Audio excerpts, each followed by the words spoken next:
6 coordination number होना चाहिए। और कोऑर्डिनेशन नंबर कैलकुलेट करना तो सबको आता ही होगा, कोई ऐसा है जिसको नहीं आता? चलो बहुत बढ़िया, सबको आता है।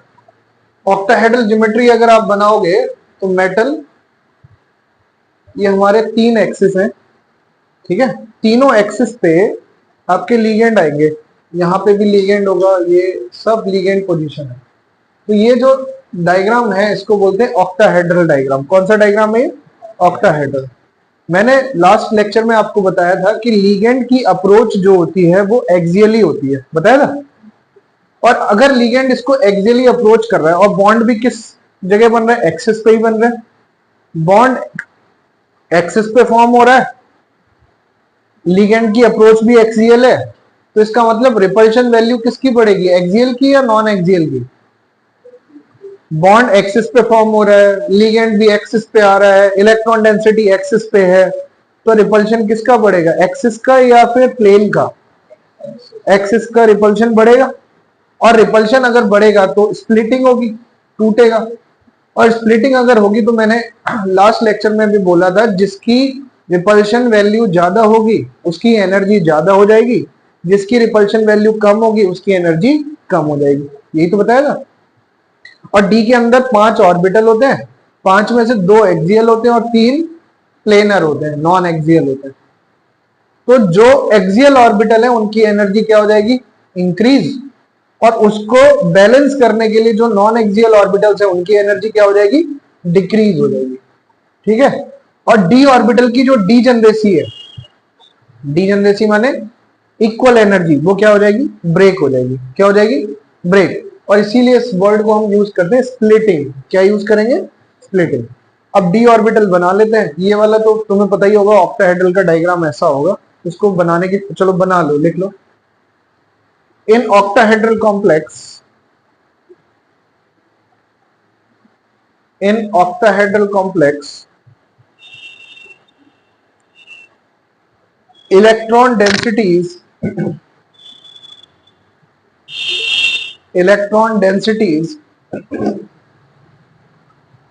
are concentrated, electron densities are concentrated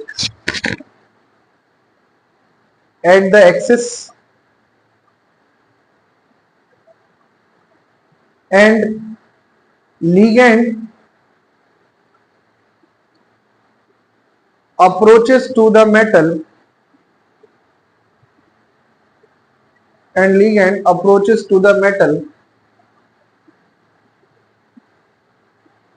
metal in axial direction, in axial direction. So the repulsion of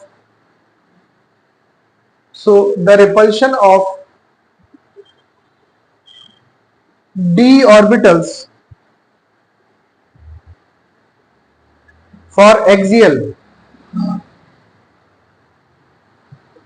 gets increases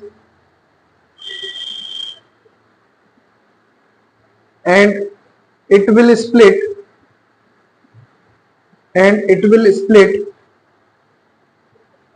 into two orbitals,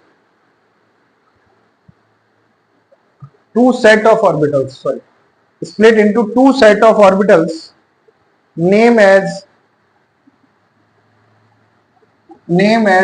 T2G and EG, name as T2G and EG, T2G and EG, ठीक है। दो में ये क्या हो जाएगा? Split हो जाएगा, ठीक है। सी में आगे पॉइंट बना के लिखना। But the total energy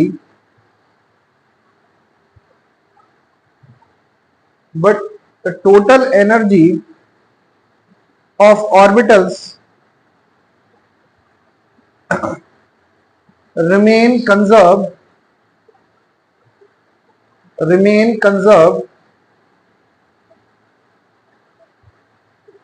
after splitting,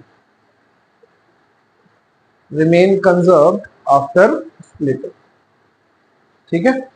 अब हम इसका डायग्राम बना के देखते हैं कि क्या होगा। आपके पास डी ऑर्बिटल है, ठीक है, और डी ऑर्बिटल जो ये है ये अभी एटॉमिक स्टेट में है। कौन सी स्टेट में है? एटॉमिक स्टेट, ठीक। इसको थोड़ी सी एनर्जी मिलेगी तो ये ग्राउंड स्टेट में चला जाएगा, पूरा का पूरा ऑर्बिटल एटॉमिक से कहां चला जाएगा? Ground state. क्योंकि जो आपकी हाइब्रिडाइजेशन होनी है या शिफ्टिंग होनी है या फिलिंग ऑफ इलेक्ट्रॉन होनी है वो यहीं से ग्राउंड स्टेट से इनिशिएट होगी, एटॉमिक स्टेट में नहीं होगी। तो ये आपका कौन सा ऑर्बिटल बन गया? D orbital. कौन सी स्टेट हो गई? Ground state, ground state. अब क्या होगा? लिगेंड इसको अप्रोच करेंगे। जैसे ही लिगेंड अप्रोच करेंगे इसके अंदर 5 ऑर्बिटल हैं जिसमें से 2 एक्सियल हैं और 3 नॉन एक्सियल। तो जैसे ही इसमें अप्रोच होगी तो एक्सियल वालों की एनर्जी तो इंक्रीज हो जाएगी क्योंकि रिपल्शन इंक्रीज हो रहा है, और उसको बैलेंस करने के लिए जो प्लेनर है उनकी एनर्जी क्या हो जाएगी? डिक्रीज हो जाएगी। अब बैलेंस करेंगे कैसे? तो पहले हमें एक एवरेज एनर्जी लेवल ड्रॉ करना पड़ेगा, और हम यहाँ पे एक एवरेज एनर्जी लेवल ड्रॉ कर देंगे और इस एवरेज एनर्जी लेवल को बोलते हैं बैरी सेंटर। बैरी सेंटर, इस एवरेज एनर्जी लेवल को क्या बोलते हैं हम? बैरी सेंटर। और इसी एवरेज एनर्जी लेवल से एक्सियल ऑर्बिटल ऊपर चले जाएंगे और नॉन एक्सियल कहां आ जाएंगे? नीचे आ जाएंगे, ठीक है। और एक्सियल है कितने हमारे पास? 2 ऑर्बिटल है, तो ऊपर की तरफ कितने ऑर्बिटल जाएंगे? 2 ऑर्बिटल जाएंगे, और नीचे कितने जाएंगे? 3 ऑर्बिटल जाएंगे। आया समझ? और ये जो नीचे वाला ऑर्बिटल है इसको हम बोलते हैं T2G, ठीक है। इसको क्या बोलते हैं? T2G। T2 इसका स्पेक्ट्रोस्कोपिक सिंबल है इन ऑर्बिटल्स का, T2। और G जायरेशन के लिए यूज होता है। ऑक्टाहेड्रल में रोटेशन की वजह से जायरेशन होगा तो उसलिए इस वजह से हम यहाँ पे क्या यूज करते हैं? G यूज करते हैं। तो T2 आपका स्पेक्ट्रोस्कोपी सिंबल है और G आपका जायरेशन हो गया, लेकिन इसको अलग अलग नहीं लिखना है, एक साथ लिखना है, T2G, ठीक है। और इन ऑर्बिटल के अगर आपसे नेम पूछे जाएंगे तो क्या हो जाएगा? DXY, DYZ, DZX। Clear? Planar है, नीचे आ गए। ऊपर जो गया है उसको हम बोलेंगे EG। इन दोनों ऑर्बिटल को, जो एक्सियल ऑर्बिटल है, इनको स्पेक्ट्रम में बोलते हैं E। जो एक्सियल ऑर्बिटल है इसमें क्या बोलेंगे? E। और G फॉर जायरेशन, जो ऑक्टाहेड्रल के लिए ही यूज होता है, टेट्राहेड्रल के केस में यूज नहीं होगा। किस केस में यूज होगा? ऑक्टाहेड्रल के केस में यूज होगा। आया समझ में? तो ये बन गया EG और ये बन गया T2G। और इसका नाम क्या होगा? ये कौन से ऑर्बिटल हो जाएंगे? तो ये होगा dx² माइनस y² और दूसरा dz। इतनी बात समझ में आ रही है?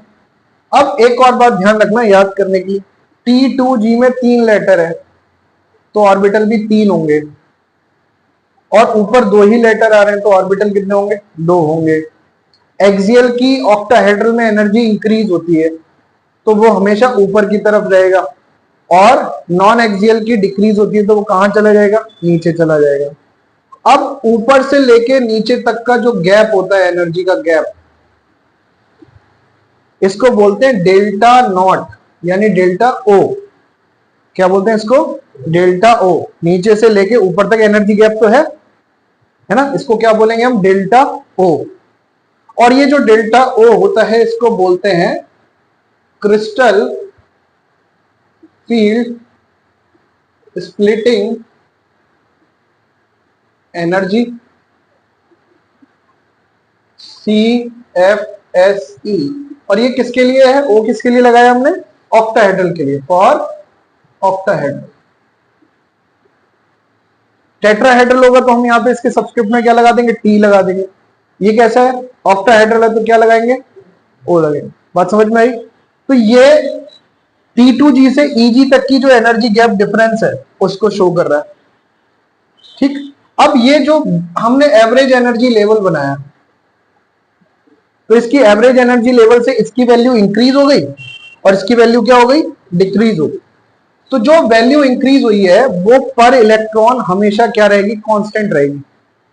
पर इलेक्ट्रॉन वैल्यू क्या रहनी चाहिए, सेम रहनी चाहिए, कांस्टेंट रहनी चाहिए। अब देखो ध्यान से, ऊपर मैक्सिमम कितने इलेक्ट्रॉन आ सकते हैं, 4, क्योंकि एक ऑर्बिटल की कैपेसिटी 2 इलेक्ट्रॉन होती है, वी हैव 2 ऑर्बिटल्स, तो टोटल कैपेसिटी मतलब टोटल इलेक्ट्रॉन कितने हो गए, 4 हो गए। नीचे कितने आ सकते हैं, 6। तो वो ये कह रहा है कि 4 इलेक्ट्रॉन की जो एनर्जी है वो नीचे वाले 6 इलेक्ट्रॉन की एनर्जी के बराबर होनी चाहिए।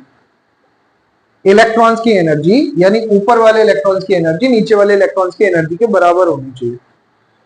तो थोड़ा सा कॉमन सेंस लगाना, ऊपर के 4 इलेक्ट्रॉन की जो एनर्जी है वही एनर्जी नीचे के 6 इलेक्ट्रॉन की होनी चाहिए। तो ऊपर के जो इलेक्ट्रॉन है उनकी पर इलेक्ट्रॉन एनर्जी ज्यादा होगी, या जो नीचे के इलेक्ट्रॉन है उनकी पर इलेक्ट्रॉन एनर्जी ज्यादा होगी, ऊपर वाले की, क्योंकि नंबर कम है और इक्विवेलेंसी बनानी है ना। अगर आप इन दोनों का एलसीएम लोगे तो कितना आएगा, 12। अरे 12 आएगा ना। तो अगर 12 एलसीएम आएगा तो इसमें किससे मल्टीप्लाई करना पड़ेगा, 3 से, और इसमें किससे करना पड़ेगा, 2 से। तो यहाँ पे जो चेंज आ रहा है, यहाँ पे जो मल्टीप्लिकेशन है वो 3 का आ रहा है, यानी कंपोनेंट बड़ा है। यहाँ पे पर इलेक्ट्रॉन वैल्यू क्या होगी, ज्यादा होगी। इतनी बात समझ में आई। तो हम अगर इसका रेशियो लिखें तो ऊपर की वैल्यू को हम कंसीडर करेंगे पॉजिटिव क्योंकि इंक्रीज हो रही है, और नीचे की वैल्यू को हम कंसीडर करेंगे नेगेटिव क्योंकि वैल्यू क्या हो रही है, डिक्रीज हो रही है। यानी ये एनर्जी प्रोवाइड कर रहा है, ये एनर्जी गेन कर रहा है, और ओवरऑल वैल्यू क्या हो जाएगी, कांस्टेंट हो जाएगी। ये बात समझ में आई। अब क्या होगा, ये जो पॉजिटिव वैल्यू है इसकी जो आगे वैल्यू आएगी पॉजिटिव के आगे, वो वैल्यू आएगी, 2 ऑर्बिटल है तो ऊपर आएगी 3 से मल्टीप्लाई कर रहे हैं, डिवाइडेड बाय 5 डेल्टा नॉट,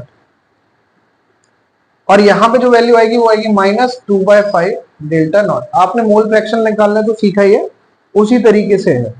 यहां पे इसके पास 2 ऑर्बिटल है, इसके पास 3 ऑर्बिटल है, टोटल कितने ऑर्बिटल हो गए, 5 ऑर्बिटल। इन 2 ऑर्बिटल की एनर्जी 3 ऑर्बिटल की एनर्जी के इक्वल होनी चाहिए। तो इसका जो रेशियो होगा वो क्या आएगा, 3:5, और इसका जो रेशियो है वो क्या आएगा, 2:5।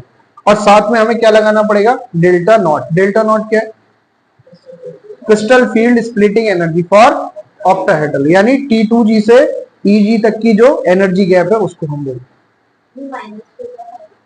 हाँ, ये -2/5 और ऊपर वाला क्या हो जाएगा, +3/5। इतना आया समझ, कोई दिक्कत। पहले इसको छापो फिर हम आगे बढ़ते हैं फेलिंग ऑफ इलेक्ट्रॉन पे। छापो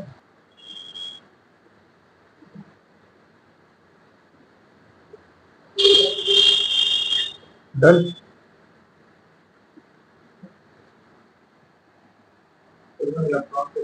अभी कर तो स्प्लिटिंग समझ में आ गई। अब इस स्प्लिटिंग के बाद जो दूसरा कॉन्सेप्ट इसी के साथ आएगा वो आएगा फिलिंग ऑफ इलेक्ट्रॉन। हमने जब हाइब्रिडाइजेशन पढ़ा था तब मैंने आपको बोला था कि स्ट्रॉन्ग फील्ड लिगेंड होते हैं, वीक फील्ड लिगेंड होते हैं, बताया था। स्ट्रॉन्ग फील्ड लिगेंड में मैंने आपको बोला था कि जिनकी स्पिन लो होती है या कार्बन नाइट्रोजन ऑक्सीजन डोनर होते हैं वो स्ट्रॉन्ग फील्ड लिगेंड होते हैं। इसके अलावा जितने भी हैं, हेलोजन हो गया, सल्फर हो गया, फास्फोरस हो गया, ये सब क्या होते हैं, वीक फील्ड लिगेंड होते हैं। ये बताया था। वीक फील्ड लिगेंड कभी भी पेयरिंग नहीं करा सकते, वो हमेशा क्या कराते हैं, ट्रांजिशन कराते हैं, यानी वो इलेक्ट्रॉन को शिफ्ट कर सकते हैं। और स्ट्रॉन्ग फील्ड क्या कराना चाहता है, पेयरिंग कराना चाहता है। तो हमें यहाँ पे हाइब्रिडाइजेशन का कॉन्सेप्ट नहीं लगाना है। हाइब्रिडाइजेशन में आपको एक कॉन्सेप्ट और बताया होगा 4D 5D सीरीज एलिमेंट्स का, वो नहीं लगेगा यहाँ पे। यहाँ पे अगर स्ट्रॉन्ग फील्ड लिगेंड है तो है और वीक फील्ड लिगेंड है तो है। यहाँ पे मेटल का कोई रोल नहीं चलेगा, यहाँ पे लिगेंड का रोल प्ले होगा। इतनी बात समझ में आ गई। तो अब इसमें फिलिंग ऑफ इलेक्ट्रॉन कैसे करनी है, तो यहाँ पे रोल जो आएगा वो किसका आएगा, लिगेंड्स का। किसका रोल आएगा, लिगेंड्स का। मैं एक एग्जांपल से समझाता हूं। एक एग्जांपल ले लेता हूं, D7। D7 का मतलब है ऐसा कॉम्प्लेक्स जिसमें मेटल के अंदर कितने इलेक्ट्रॉन होंगे, D के अंदर 7 इलेक्ट्रॉन होंगे। मेटल भी हो सकता है, मेटल आयन भी हो सकता है, वो D7। इस D7 के साथ 2 सिनेरियो क्रिएट हो सकते हैं, या तो स्ट्रॉन्ग फील्ड लिगेंड होगा या वीक फील्ड लिगेंड होगा। ठीक है, या तो स्ट्रॉन्ग फील्ड लिगेंड होगा या फिर वीक फील्ड लिगेंड होगा। मैंने 7 इलेक्ट्रॉन को पहले यहां पे फिल कर दिया, 1 2 3 4 5 6 7 हो गए। अब यही इलेक्ट्रॉन डिस्ट्रीब्यूट होंगे इनके अंदर। तो सबसे पहले हम केस ले लेते हैं स्ट्रॉन्ग फील्ड लीगेंड का। किसका ले लेते हैं?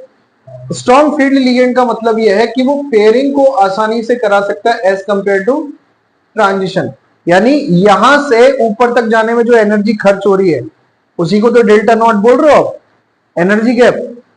और ये एसएफएल की जो वैल्यू है वो पेयरिंग के लिए कम है और डेल्टा नॉट के लिए ज्यादा है। इसका मतलब ये पेयरिंग कराना ज्यादा पसंद करेगा क्योंकि कम एनर्जी में कौन सा काम हो रहा है? पेयरिंग। ट्रांजिशन कराना कम पसंद करेगा, कराएगा ही नहीं। पहले क्या प्रेफर करेगा? पेयरिंग प्रेफर करेगा। अब पेयरिंग कैसे होगी? हमारे पास टोटल 7 इलेक्ट्रॉन है, डिस्ट्रीब्यूशन करना है, हंट्स रूल लगा के करिए। 1 2 3 सिंगल इलेक्ट्रॉन दे दिए। अब क्या करोगे? अब आप चेक करोगे कि इसका नेचर कैसा है, स्ट्रॉन्ग है या वीक है? स्ट्रॉन्ग है, तो 3 इलेक्ट्रॉन तो फिल हो गए, चाहे वीक हो चाहे स्ट्रॉन्ग हो, 3 ऐसे ही फिल होंगे। जैसे ही 4th इलेक्ट्रॉन आएगा यहां से कैटेगरी स्टार्ट हो जाएगी कि स्ट्रॉन्ग है या वीक है। अब ये हमारे पास आ गया strong field ligand. Strong field ligand ये कहता है कि आप इलेक्ट्रॉन को ऊपर नहीं भेजेंगे। कब तक नहीं भेजेंगे? जब तक नीचे आपके पास स्पेस अवेलेबल है। तो आपके पास अभी 3 इलेक्ट्रॉन का स्पेस अवेलेबल है, तो आप क्या करोगे? एक इसको एक इसको एक इसको लेकर, यानी नीचे आपने क्या करा दी? पेयरिंग करा दी। ठीक है, और पेयरिंग अगर हो गई है तो क्या सारे इलेक्ट्रॉन कंज्यूम हो गए? अभी नहीं हुए। कितने इलेक्ट्रॉन बचे? 1 इलेक्ट्रॉन। अब क्या यहाँ पे कहीं जगह बची है? नहीं बची है। तो वो इलेक्ट्रॉन कहां चला जाएगा? अप साइड पे चला। ठीक है, filling of electron with SFL. SFL का काम क्या है? पेयरिंग कराना, ट्रांजिशन बाद में कराना। तो जब आप इसका कॉन्फ़िगरेशन लिखोगे, वो कहता है कि सीएफटी कॉन्फ़िगरेशन लिख दो इसका। तो सीएफटी कॉन्फ़िगरेशन में ये कौन सा ऑर्बिटल है? T2G सेट है, तो आप लिखोगे T2G। कितने इलेक्ट्रॉन है इसमें? 6।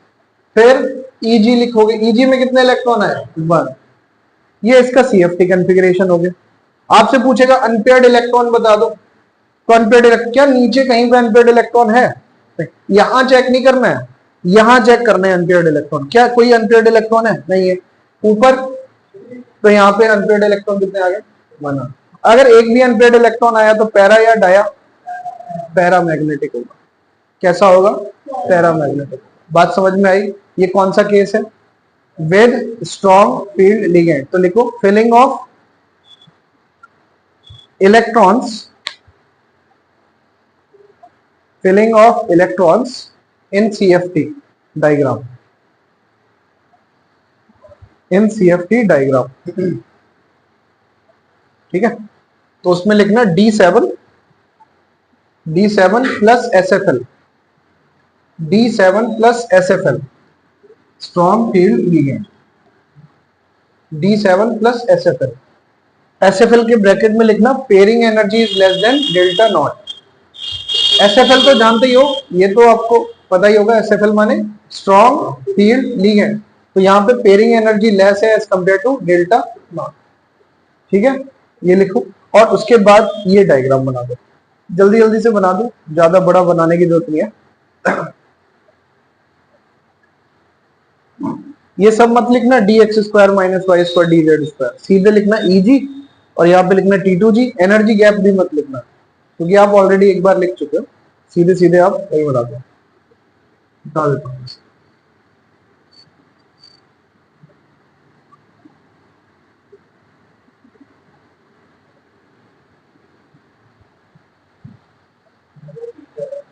P pairing energy is pairing energy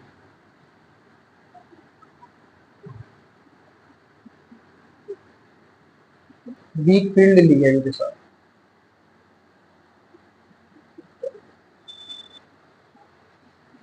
next case है WFL के साथ, जहां पे पेयरिंग एनर्जी ग्रेटर होगी डेल्टा नॉट से। पहले में पेयरिंग एनर्जी कम है डेल्टा नॉट से, तो पेयरिंग पॉसिबल है।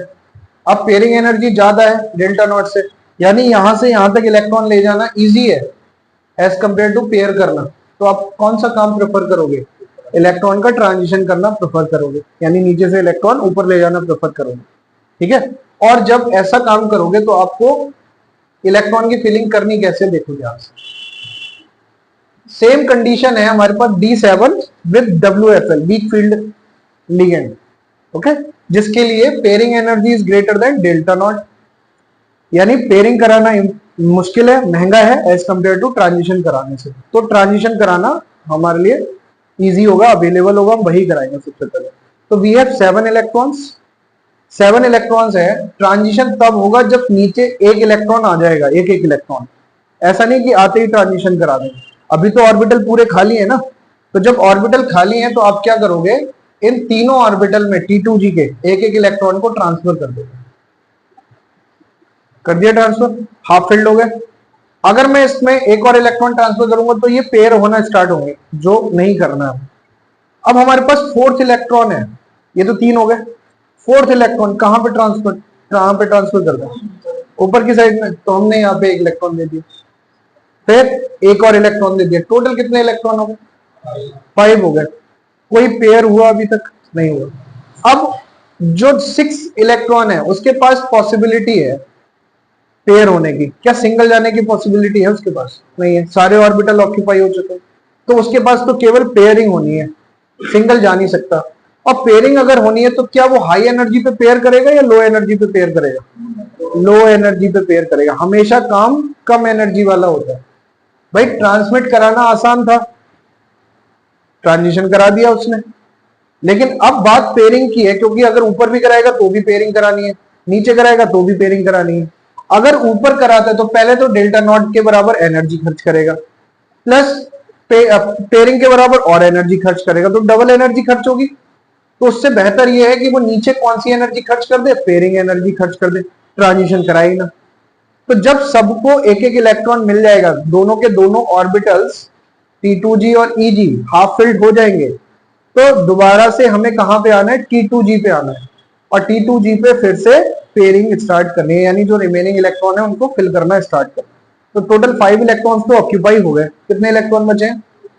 2 इलेक्ट्रॉन्स। तो एक आपने इसको दे दिया, एक आपने इसको दे दिया। इतना आया समझ? पेयरिंग हो गई। अब कोई इलेक्ट्रॉन बचा है क्या? नहीं बचा। अब हम लिखेंगे इसकी CFT कॉन्फ़िगरेशन, और CFT कॉन्फ़िगरेशन में सीधे पहले लिखना है T2G, में लिखना सिखा रहा हूं, और EG दोनों को पहले लिख दो, चाहे WFL हो चाहे SFL हो। और अगर आपके पास वीक फील्ड लिगेंड है तो दोनों को पहले हाफ फील्ड करना है। कैसा करना है? Half field. T2G की हाफ वैल्यू क्या होगी? 3, और EG की हाफ वैल्यू 2। तो हमें पता है कि टोटल 7 इलेक्ट्रॉन है, तो मैंने क्या करा, इसकी हाफ वैल्यू 3 इसको दे दी, 2 इसको दे दी, क्योंकि 7 इलेक्ट्रॉन है ना, 5 से तो ज्यादा ही है, तो हाफ हाफ तो दोनों को मिल सकता है। अब जो रिमेनिंग इलेक्ट्रॉन है वो मैं इसको दे दूंगा। ये हमेशा WFL के लिए बेस्ट मेथड है इलेक्ट्रॉन फिल करने का, विदाउट डायग्राम। अगर WFL है और बिना डायग्राम के आपको फिल करना है तो आप दोनों को पहले आधे आधे इलेक्ट्रॉन दे दो, यानी हाफ फिल्ड ऑर्बिटल कर दो। उसके बाद जो इलेक्ट्रॉन बचेंगे वो पहले T2G में फिल करो, फिर EG में फिल करो। इतना आया समझ? और अगर अभी यहाँ पे देखोगे तो T2G में 3+2 यानी कितना इलेक्ट्रॉन हो गए? 5 इलेक्ट्रॉन। क्या यहाँ पे भी 5 ही आ रहे हैं? और EG में 2। तो ये कॉन्फ़िगरेशन क्या बनेगा? T2G 5, EG 2। इतना आया समझ? अब आपसे पूछ रहे हैं अनपेयर्ड इलेक्ट्रॉन्स। ये थोड़ी आपको कैलकुलेशन दिमाग में भी करनी पड़ेगी कि अनपेयर्ड इलेक्ट्रॉन कैसे कैलकुलेट करते हैं बिना डायग्राम के। EG की मैक्सिमम कैपेसिटी 4 है ना, 2 ही तो ऑर्बिटल है और 2 ही इलेक्ट्रॉन है, तो दोनों अनपेयर्ड होंगे। और इसकी मैक्सिमम कैपेसिटी 6 है, 6 में से 5 इलेक्ट्रॉन है, तो एक तो अनपेयर्ड हो गई, तो एक यहां से मिलेगा, 2 यहां से मिलेंगे, टोटल अनपेयर्ड कितने हो गए? 3 हो गए। और 3 अनपेयर्ड हो गए, इसका मतलब ये कैसा होगा नेचर में? क्या पहले वाले से स्ट्रॉन्ग पैरा होगा या वीक पैरा होगा? स्ट्रॉन्ग पैरा होगा। समझ में आया? फिलिंग समझ में आई? और जब आपको SFL में फिल करना हो वो भी तरीका समझ लो। जब आप SFL में फिल करोगे तो सबसे पहले T2G और EG लिखना ही है, और लिखने के बाद फिर आपको क्या करना है कि जो लोअर वाला ऑर्बिटल है T2G, इसकी मैक्सिमम कैपेसिटी है 6, आपको पहले इसको कंप्लीटली फिल्ड करना है।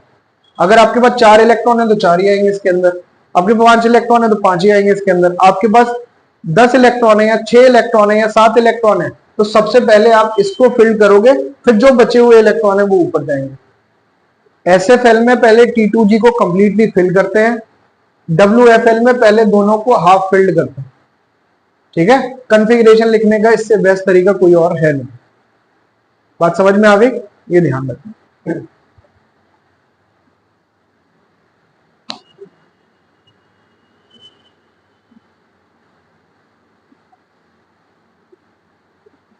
हाँ, अब मैं कुछ दे रहा हूं जो आपको बिना डायग्राम के कॉन्फ़िगरेशन लिखना है, ठीक है।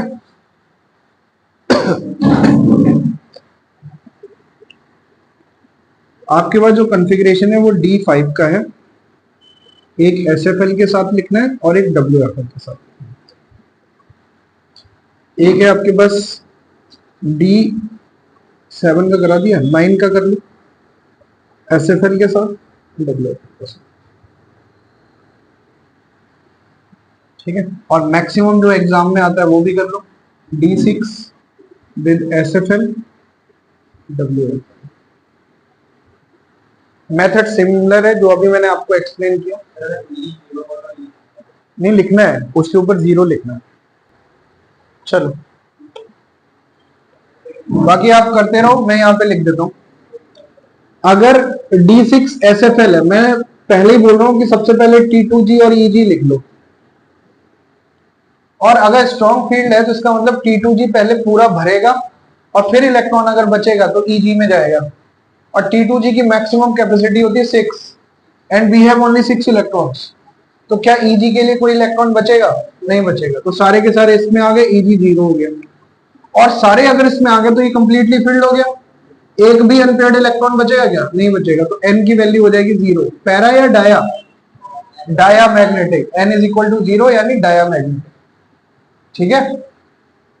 सेम एज WFL के लिए भी पहले T2G और EG लिख लो, और मेथड क्या है कि दोनों को हाफ फिल्ड कर दो, अगर है तो इसके हाफ फिल्ड वैल्यू है 3 और इसकी हाफ फिल्ड वैल्यू है 2, और इससे ज्यादा इलेक्ट्रॉन है हमारे पास, तो जो इलेक्ट्रॉन बचेगा वो कहां जाएगा?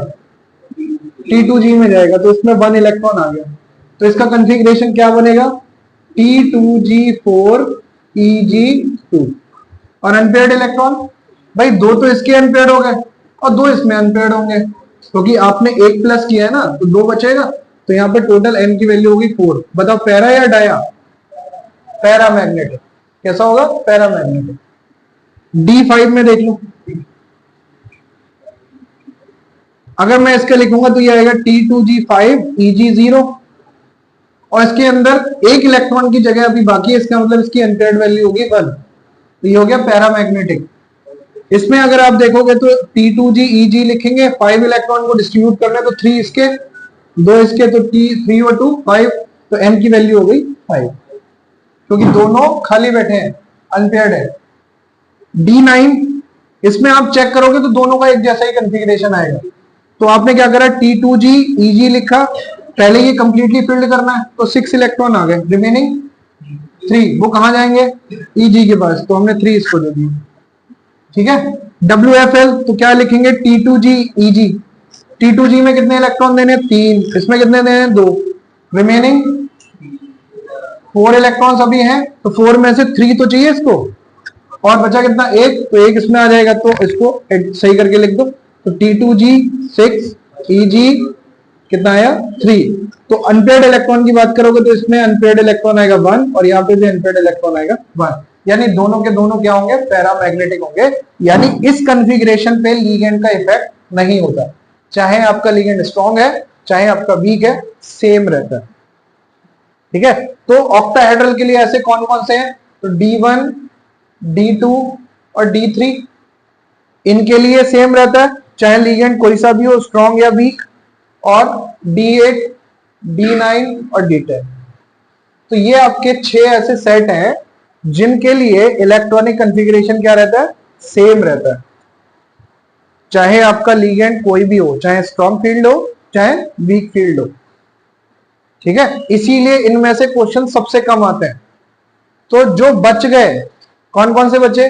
D4, D5, D6 और D7, ये जो 4 बच गए हमारे पास, इन्हीं में से सबसे ज्यादा क्वेश्चन आता है अगर ऑक्टाहेड्रल से आएंगे तो।